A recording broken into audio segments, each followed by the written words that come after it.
Angkatan 7 dari SMP Negeri 208 DKI Jakarta. Perkenalkan, nama saya Kistoro dan rekan saya yang di sebelah kanan. Saya Wahyu Tresnaningsih. Dan rekan saya di sebelah kiri. Saya Sulistiawati.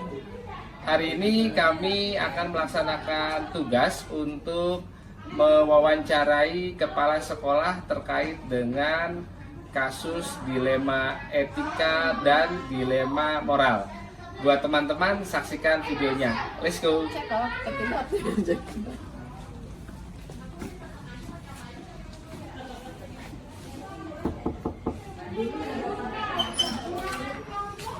Assalamualaikum.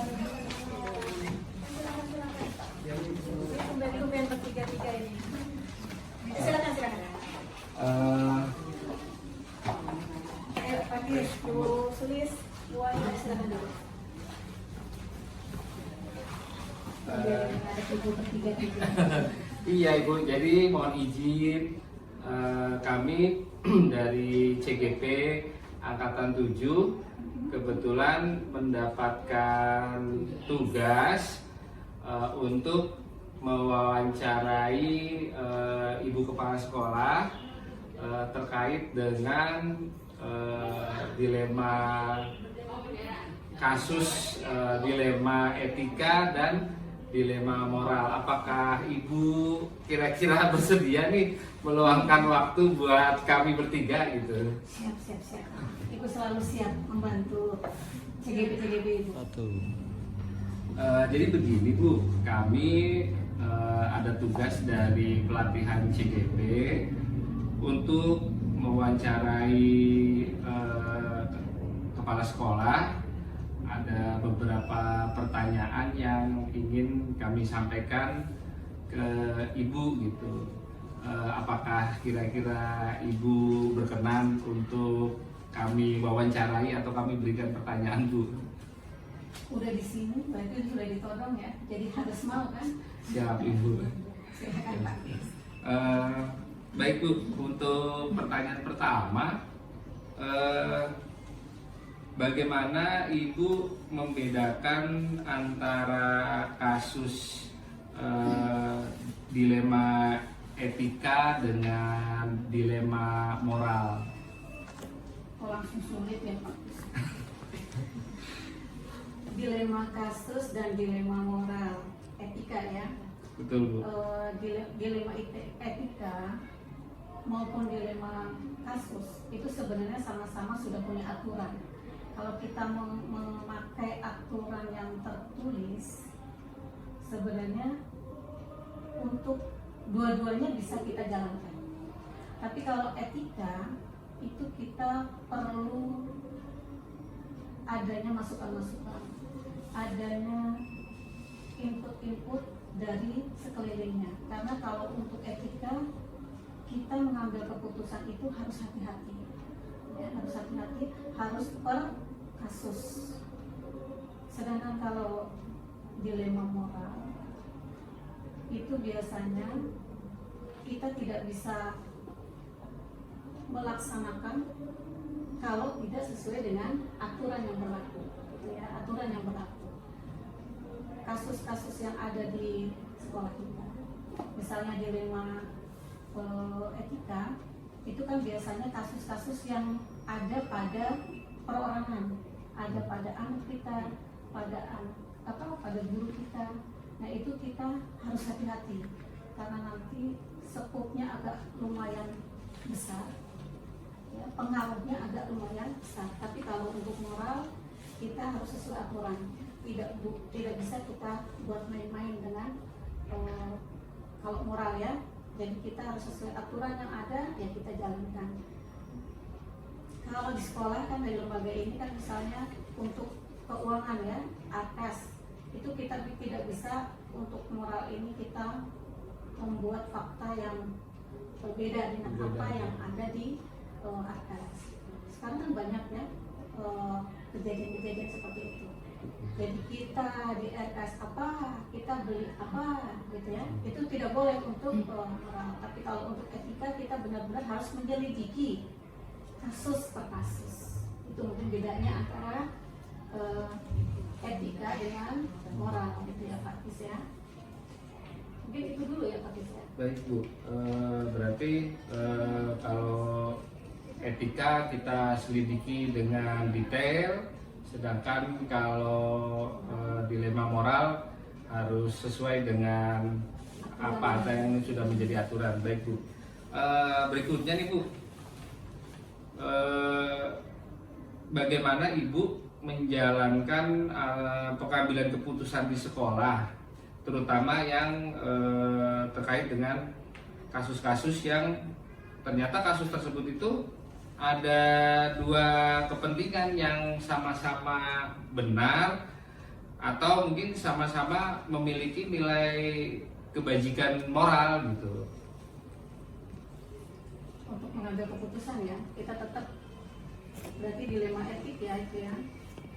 Seperti tadi yang Ibu bilang bahwa dilema etik untuk aturan tertulisnya ada, gitu ya. Aturan tertulisnya ada. Tapi untuk dalam pelaksanaannya, kalau etik itu kita tidak bisa langsung mengambil keputusan berdasarkan apa yang sudah kita tuangkan tertulis. Contoh kasus ya, misalnya kalau dalam kesiswaan itu kan ada peraturan yang tertulis, dilarang membawa rokok, poinnya langsung 100. Kalau kita langsung menggunakan surat itu atau edaran itu dan kita berlakukan ke anak-anak kita, habis anak kita nanti. Nah, untuk dilema ini kita perlu adanya masukan-masukan dari beberapa pihak nih ya Pak Kis. Jadi untuk dilema etika ini sekali lagi ditekankan bahwa ini harus banyak sekali masukan dari pihak-pihak lain ya, dari pihak-pihak lain. Makanya kita perlunya untuk dilema etik tidak bisa kita mengambil keputusan secara pribadi, tapi harus berdasarkan masukan-masukan dari seluruh pihak, dari orang tua ya, kita selidiki juga latar belakangnya, kasusnya apa, baru kita bisa ngambil keputusan mau diapakan ini gitu, kan? Selain aturan tetap kita tegakkan, tapi kita harus dari aturan itu kita kembangkan, kita harus cari dulu latar belakang yang ada. Setelah itu dari latar belakang itu, setelah kita cukup data yang kita pakai, baru kita bisa ambil langkah apa atau keputusan apa yang akan kita berikan ke anak-anak kita. Itu ya Pak Kis. Baik Bu, ini pertanyaan terakhir nih Bu dari saya sebagai CGP, nanti mungkin dilanjutkan sama Bu Wahyu sama Mensulis. Terkait dengan contoh kasus yang tadi Bu, misalnya dengan anak yang ketahuan membawa rokok gitu, kalau kita mengikuti peraturan kan langsung kena sanksi dengan nilai 100 poin gitu ya. Nah, berhubung tadi disampaikan bahwa kita Ibu akan berkoordinasi dengan ini, nah kira-kira langkah-langkah atau prosedur seperti apa yang biasa Ibu pakai buat memutuskan atau buat mengambil keputusan Ibu dalam menangani kasus yang tadi gitu? Makan kasus banyak banget ya Pak. Di antaranya itu tadi. Betul. Itu tadi. Kalau kita mengambil keputusan berdasarkan apa yang edarannya tertulis, maka anak kita banyak sekali nih yang akhirnya keputusannya mereka keluar dari sekolah. Dan itu apakah solusi? Kan belum tentu. Karena anak-anak yang seperti itu, apakah latar belakang rumah tangganya juga mampu ya untuk meneruskan kembali. Jadi jangan sampai kita mengambil solusi atau mengambil keputusan tapi akan membuat masalah di kemudian hari untuk anak-anak kita. Seperti jadi kalau misalnya dalam kasus seperti itu ya, anak kita udah ketahuan membawa rokok, padahal di situ udah ketahuan poinnya adalah 100. Orang tua pun sudah tahu karena orang tua sudah dipanggil sama kita dan membuat kesepakatan. Tapi kita tidak serta-merta karena kita langsung berarti kita turunkan tuh. Biasanya yang pertama terjun adalah wali kelas. Setelah wali kelas kita bareng-bareng dengan BK. Jadi kita dari BK diselidiki, ketemulah kasusnya, ketemu latar belakangnya, ketemu permasalahannya. Biasanya sih sampai dengan kesiswaan. Kalau sudah kesiswaan belum selesai juga, atau biasanya kita sebagai pimpinan, ibu sebagai pimpinan itu akan mengambil keputusan, berarti sudah dapat berbagai masukan. Masukan itu dari dari kesiswaan, dari guru BK, dari wali kelas, dan orang tua yang tentunya sudah kompeten, baru kita ngambil keputusan. Karena biasanya dari BK itu kasusnya itu udah berapa kali. Ada tahapannya, ada tahap pertama, ada surat panggilan pertama, kedua, ketiga, gitu ya. Namanya karakter kan, etika itu tidak bisa kita rubah dalam seminggu, sehari, 2 hari, tidak bisa. Tapi perlu konsisten kita dalam merangkul anak itu. Ya. Jadi kita ngambil keputusan setelah tahapan-tahapan tadi ya Pak Kis ya. Semua kita kumpulkan, semua data kita tampung, berarti ada tahapan, berarti biasanya dari guru PK sudah ada laporan ke ibu. Ini pertama, ini kasus yang kedua, ketiga, baru nanti sudah ada materai yang memang anak itu tidak bisa dibina sama sekali, ya, baru kita ambil keputusan. Tapi untuk saat ini kebetulan anak kita alhamdulillah kalau sudah dikasih dari BK bisa kita atasi. Gitu. Baik Bu, berarti poinnya di langkah-langkah atau prosedur yang kasus-kasus seperti itu dikoordinasikan dulu dengan wali kelas, kemudian guru bimbingan konseling atau BK dan kesiswaan ya Bu ya. Baik Bu, terima kasih, itu dari saya, mungkin dilanjutkan sama rekan saya yang lain. Terima kasih Pak. Sama-sama Bu. Melihat tadi yang Ibu sampaikan bahwa Ibu sebelum membuat keputusan itu melalui prosedur-prosedur ya Bu, langkah-langkah. Ibu menggunakan prinsip pengambilan keputusan, paradigma, dan 9 langkah pengambilan keputusan. Boleh saya tahu Bu, contoh tadi kasus bawa rokok, keputusan apa yang Ibu ambil akhirnya dan setelah Ibu melakukan langkah-langkah koordinasi dengan BK, wali kelas, siswa? Kalau dari tadi sudah dibilang ya bahwa kita ini sudah dapat informasi, masukan-masukan dari seluruh orang tua, ya tentunya orang tua dan orang tua, wali kelas, kesiswaan, BK, itu biasanya masukan udah komplit ya, udah banyak, udah cukup buat masukan, sehingga anak itu kita perbolehkan melanjutkan atau tidak kita keluarkan. Kenapa?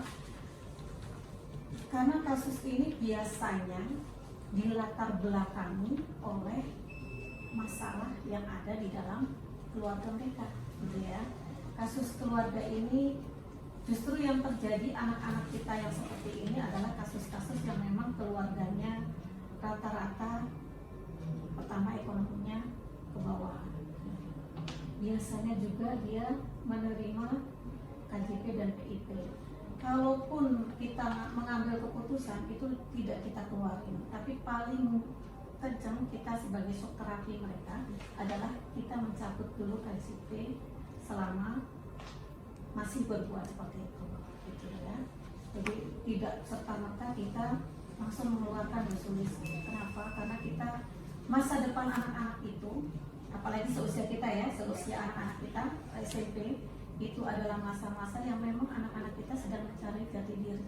Kalau sekali dia berbuat kita keluarkan, tentunya banyak nanti yang di masyarakat justru membuat polemik sendiri ya, akan terjadi masalah sendiri di masyarakat. Sehingga kita dengan begitu paling tidak kita pengen meminimalisir anak-anak kita menjadi sampah masyarakat.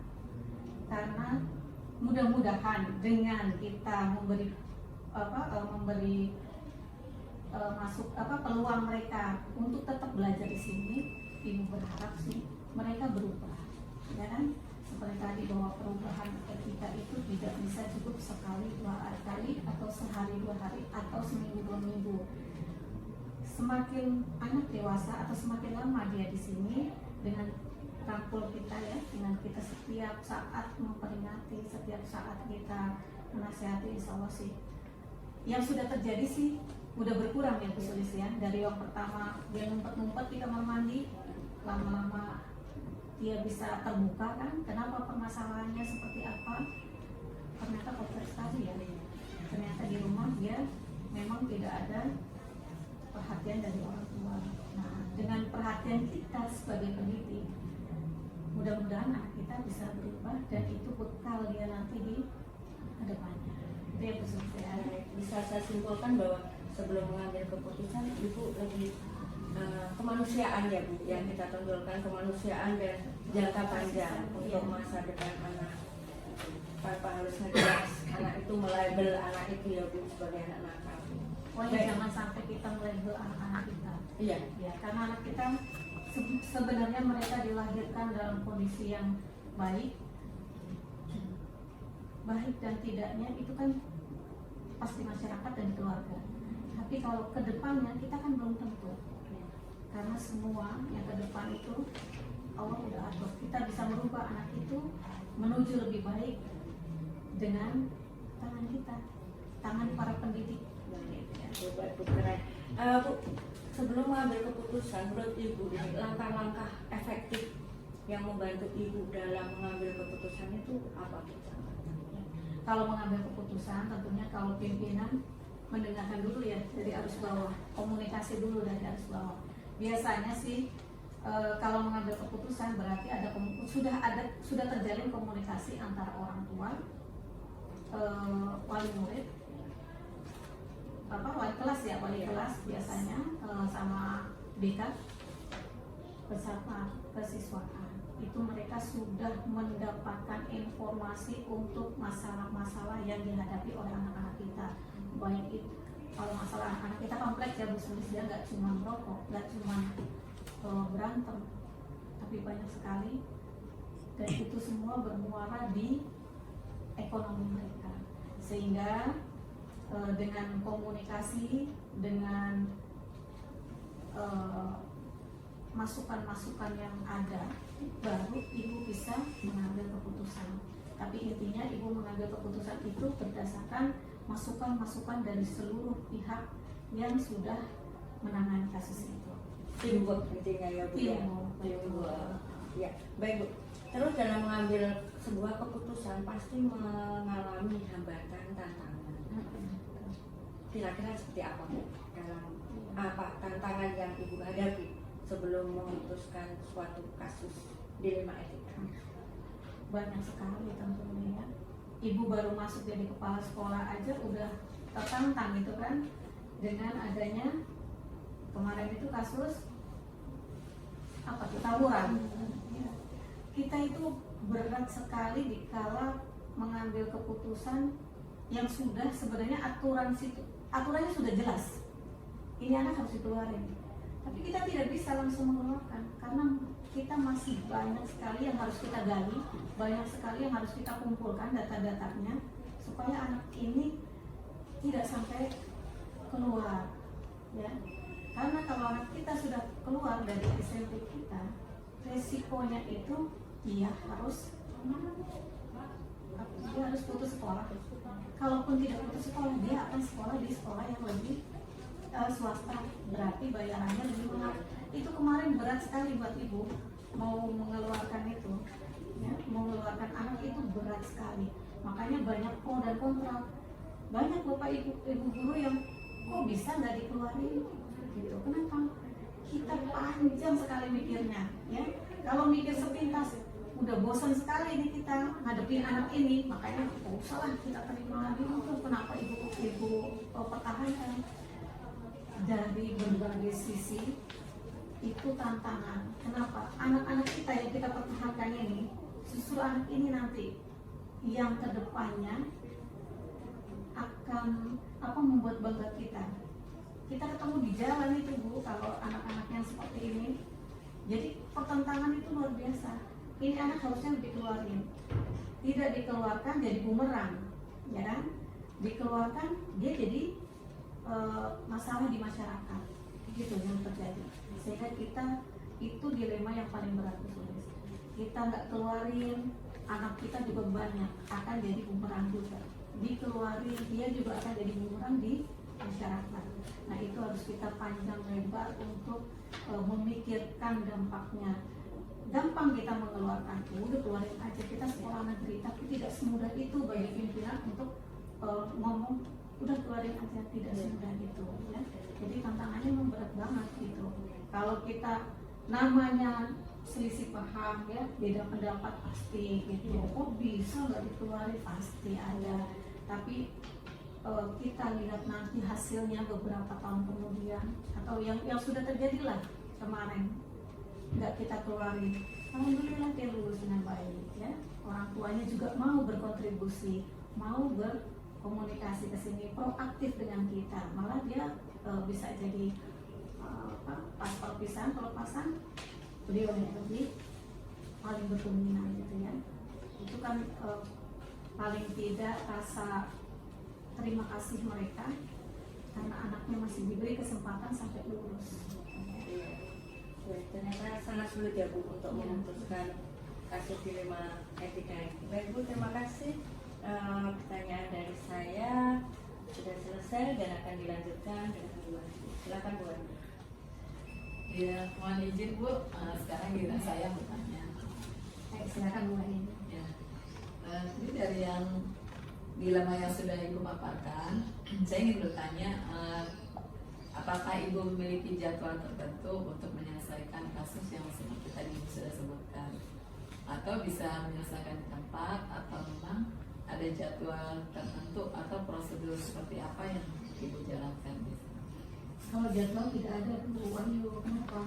Karena kan kasus per kasus tidak selalu muncul gitu ya. Kasusnya kalau muncul, kalau Ibu sih pengennya nggak muncul-muncul ya, tapi tidak mungkin kan dalam suatu sekolah, dalam suatu lembaga kasus itu tidak muncul. Jadi kasus itu kita selesaikan setiap ada kasus. Misalnya ada kemarin awal tawuran ya, kita selesaikan dengan pas kasus itu. Jadi kasus-kasus itu Ibu tidak pernah merencanakan harus dijadwalkan, jangan nanti kasusnya terjadi gitu. Jadi jangan dijadwalkan ya Bu. Jadi dijadwalkan ya. Begitu ada suatu kasus langsung diselesaikan. Iya, langsung kita selesaikan, langsung kita komunikasikan, langsung kita kumpulkan data-data ya, supaya kita tahu sejauh mana kasus itu dan bisa langsung tertangani. Kemudian berikutnya Bu, ada nggak seseorang atau faktor-faktor yang selama ini mempermudah atau membantu Ibu dalam mengambil keputusan untuk menyelesaikan kasus di rumah etika? Tentunya banyak kelompok. Yang kita sebagai pimpinan kepala sekolah tidak mengambil keputusan sendiri. Tadi sudah dibilang kalau kita mengambil keputusan itu berdasarkan masukan-masukan dari tim kita, ada tim wali kelas, ada bapak ibu guru. Biasanya yang menemukan terlebih dahulu kan bapak ibu guru yang di kelas, langsung dilanjutkan oleh para wali kelas. Nah, para wali kelas langsung lanjut ke guru BK untuk lebih spesifik menangani kasus-kasus mereka, baru nanti lanjut ke kesiswaan. Biasanya dari tingkat kesiswaan sih sudah dapat ya, udah dapat solusinya gitu, udah kemana arahnya kasus itu, kita udah bisa langsung tahu lah gitu cara penyelesaiannya gitu. Tapi selama ini sih tidak terlalu ini ya, tim kita udah luar biasa. Tim 208 tuh hebat-hebat luar. Jadi Ibu tidak meragukan lagi, tidak terlalu sulit untuk menyelesaikan kasus-kasus yang ada di sini ya. Guru-gurunya luar biasa, tim kita luar biasa. Jadi Ibu sangat terbantu. Jadi terbantu dari mana? Dari tim. Jadi tadi bisa saya simpulkan kalau dari ada sebuah kasus, kemudian Ibu langsung menyelesaikan berdasarkan tahapan-tahapan ya, bersama dengan wali kelas, dengan Wika, dan tentunya dengan kesiswaan dan tim yang lainnya. Nah, sekarang dari yang semua Ibu sampaikan tadi dari awal, dari yang Pak Kis tanyakan, kemudian Bu Sulis tanyakan, dari semua yang telah disampaikan, pembelajaran apa yang Ibu bisa petik gitu dari pengalaman dalam mengambil keputusan di rumah etika ini? tentunya luar biasa ya, kebanggaan ibu sebagai pimpinan. Jarang pimpinan yang bisa cepat mengambil keputusan kalau memang timnya tidak solid.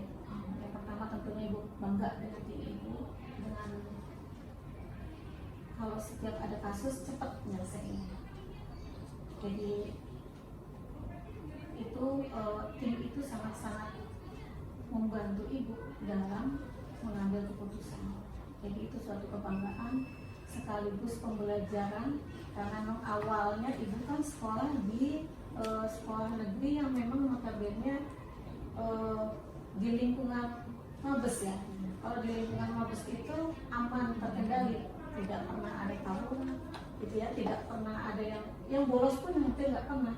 Makanya dikala di SMP 208 itu pembelajaran yang luar biasa buat ibu, tentunya jadi lebih dewasa paling tidak ya dalam mengambil keputusan.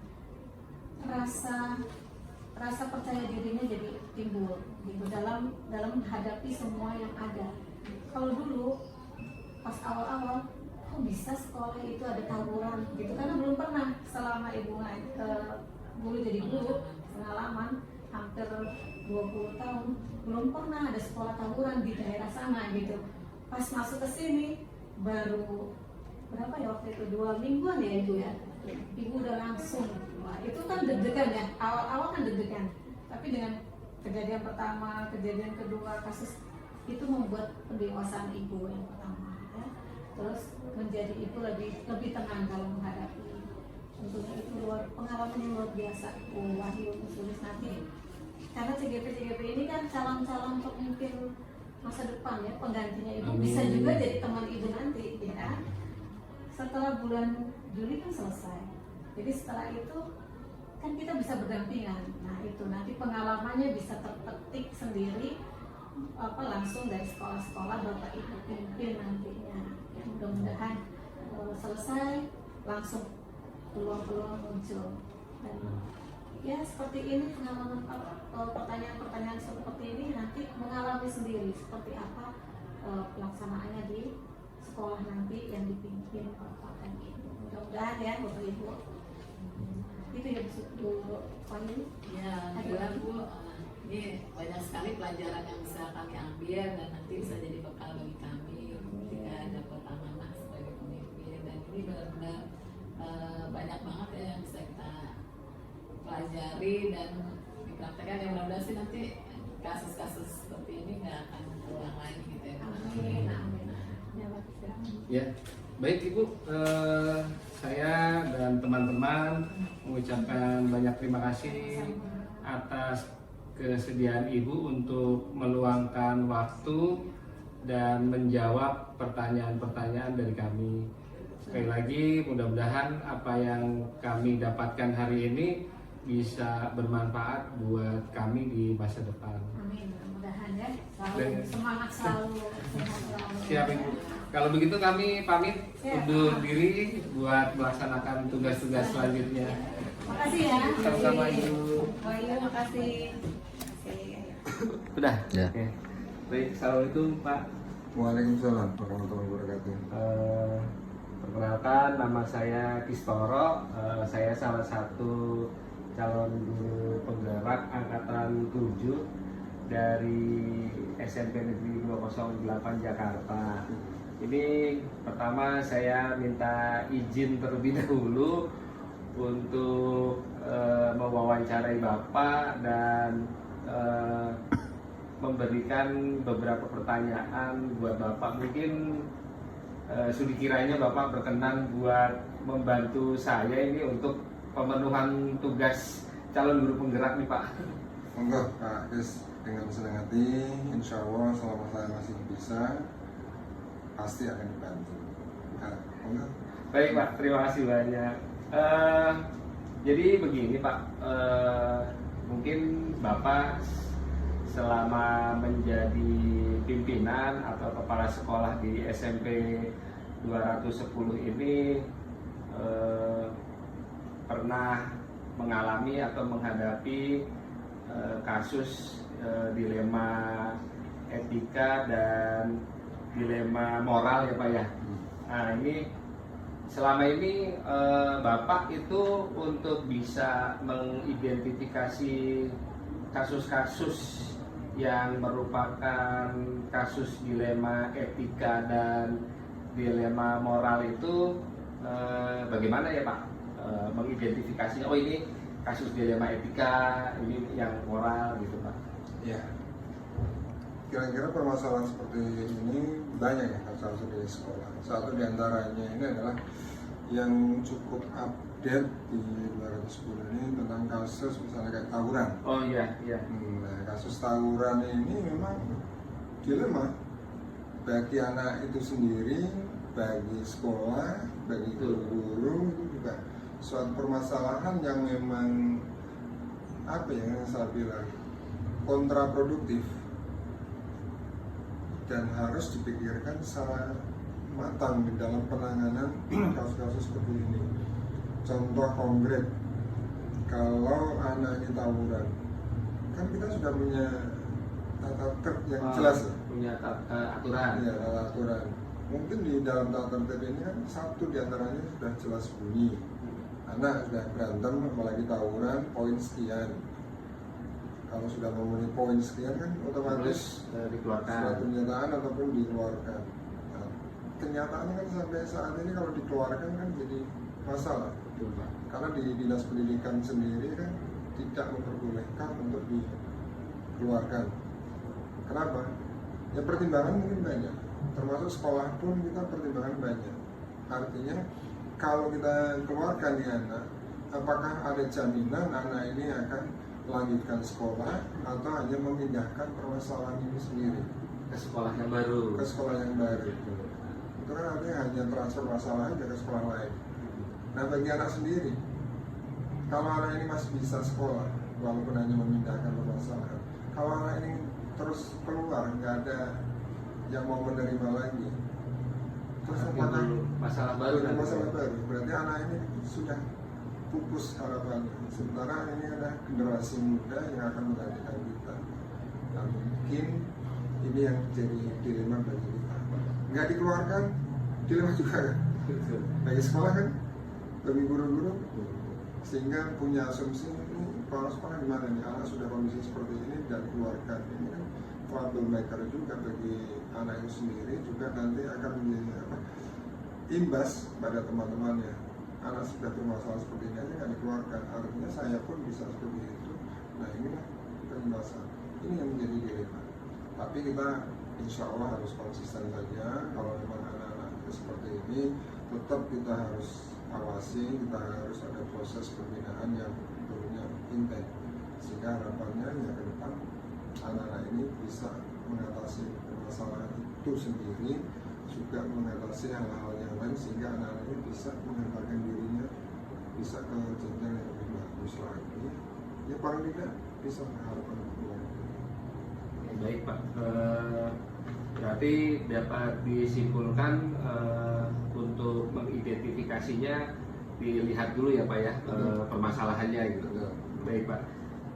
Kemudian nih Pak, selama ini bagaimana Bapak menjalankan pengambilan keputusan di sekolah terkait dengan kasus-kasus yang memiliki kepentingannya yang sama nih Pak. Jadi kayak sama-sama benar atau mungkin sama-sama mengandung nilai-nilai moral gitu. Nah ini untuk mengambil keputusannya itu bagaimana ya Pak ya? Tentu saya di sini kan bukan pribadi yang utuh sendirian ya. Kita kan ada tim manajemen, Tim dari juga ada wali kelas, banyak lah yang teman-teman ini harus dilibatkan. Tentunya dalam menghadapi permasalahan ini, satu, kita libatkan teman-teman sehingga bisa mengatasi permasalahan ini secara baik. Artinya kita nggak akan otoriter, tapi berdasarkan hasil musyawarah. Insya Allah dengan banyak kepala, dengan banyak pemikiran, maka hasil yang diperoleh itu akan menjadi lebih bagus. Jadi kita libatkan teman-teman. Oh iya, baik Pak. Oke. Berarti tidak sendiri ya Pak, kita mencari berdiskusi, bermusyawarah dengan Betul. tim yang ada di sekolah. Betul. Baik Pak. Kemudian ini nih Pak, yang berikutnya. Biasanya dalam menangani kasus kan pasti ada tahapan Pak. Betul. Untuk penanganannya gitu kan. Ini selama Bapak menjadi kepala sekolah di SMP 210 ini, dalam menghadapi kasus-kasus yang terjadi atau permasalahan lah yang terjadi itu, mungkin boleh disampaikan tahapan penyelesaiannya seperti apa Pak? Boleh. Kalau ini permasalahan mungkin misalnya muncul dari guru pelajaran, Oh iya. ya silakan guru itu bisa nggak menyelesaikan permasalahan itu. Kalau di level guru sendiri sudah bisa mengatasi masalah, sudah kembali normal, clear, nggak perlu ke tahap berikutnya. Kalau itu permasalahan ternyata nggak clear, masih belum memuaskan dalam hal ini, baik dari sisi siswanya, dari sisi gurunya, mungkin akan jenjang berikutnya. Kemana? Bisa ke bimbingan konseling. Oh gitu. Dari bimbingan konseling mereka akan anak ini memperoleh suatu bimbingan tentunya ya, arahan dan lain sebagainya, sehingga akan diperoleh suatu hasil yang mudah-mudahan memuaskan dari pihak yang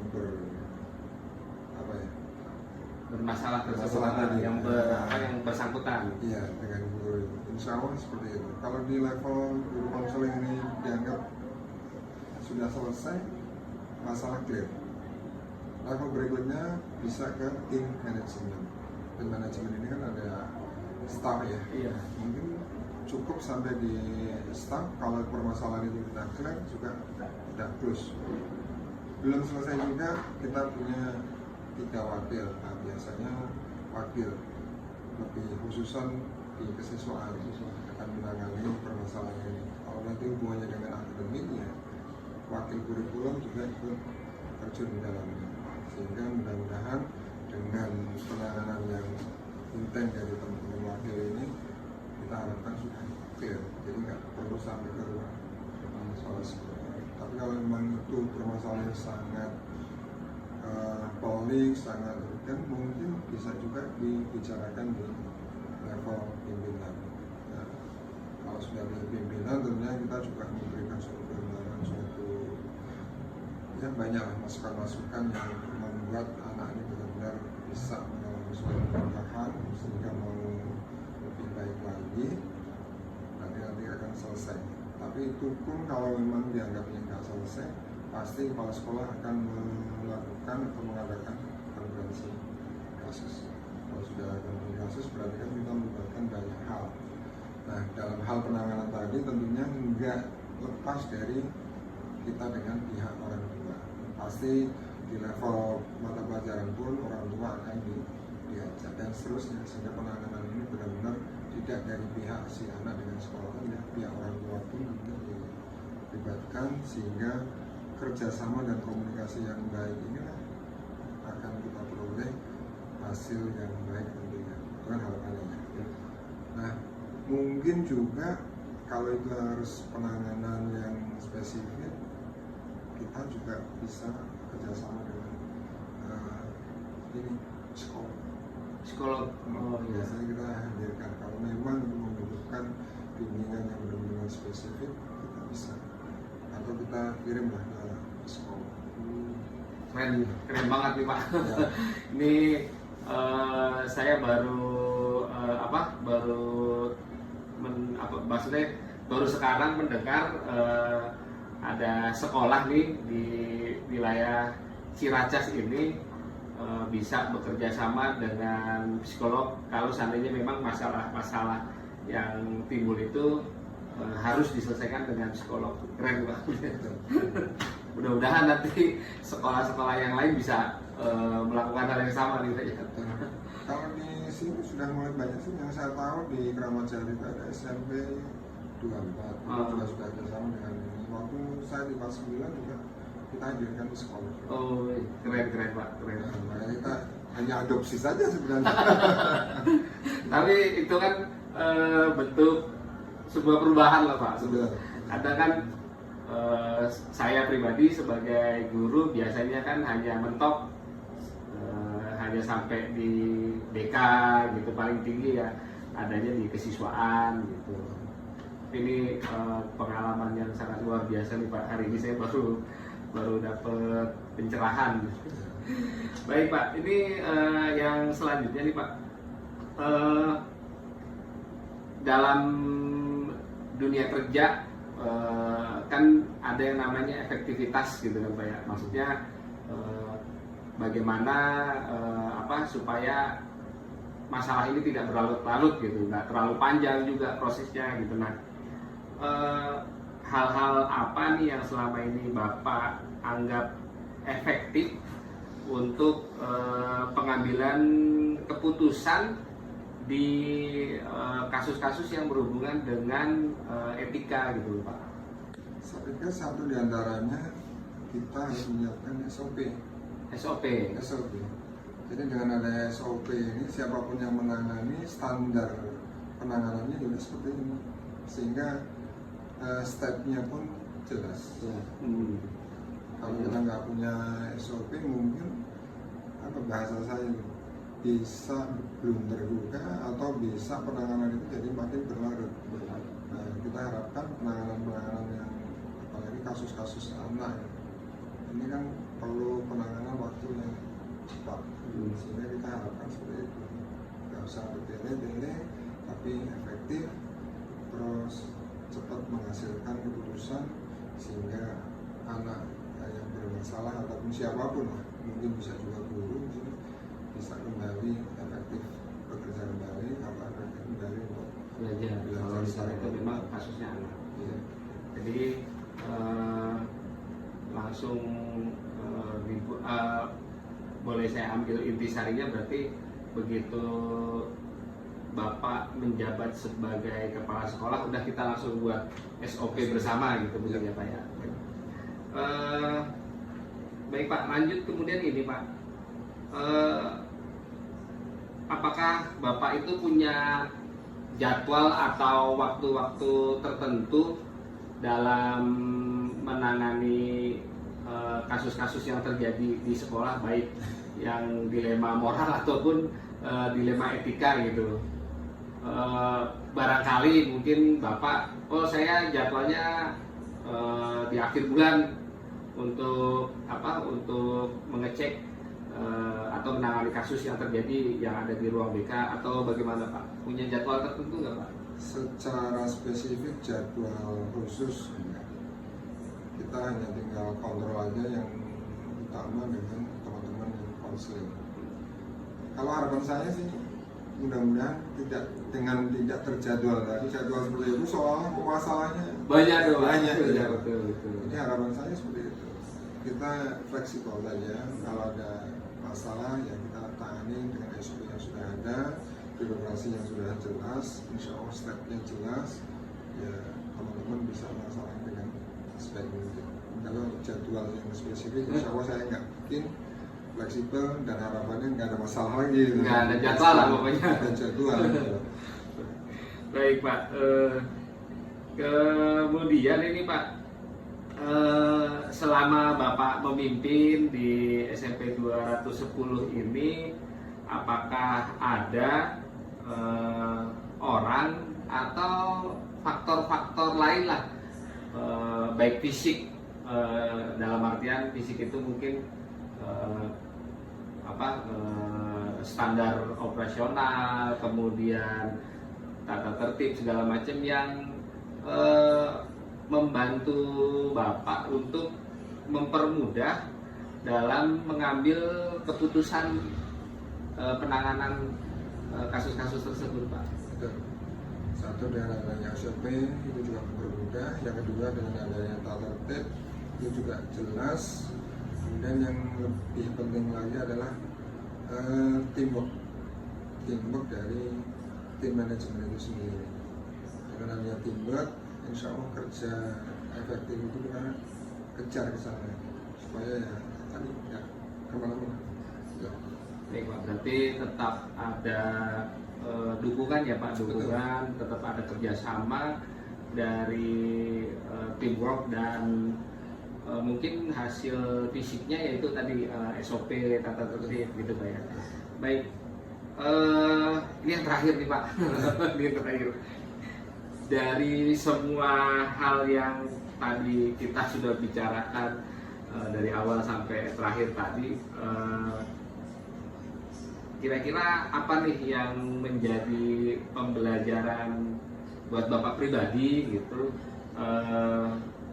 dari pengalaman-pengalaman itu dalam mengambil sebuah keputusan kasus yang terjadi? Satu yang paling kata kuncinya adalah dalam menangani kasus itu jangan bicara masalah like and dislike.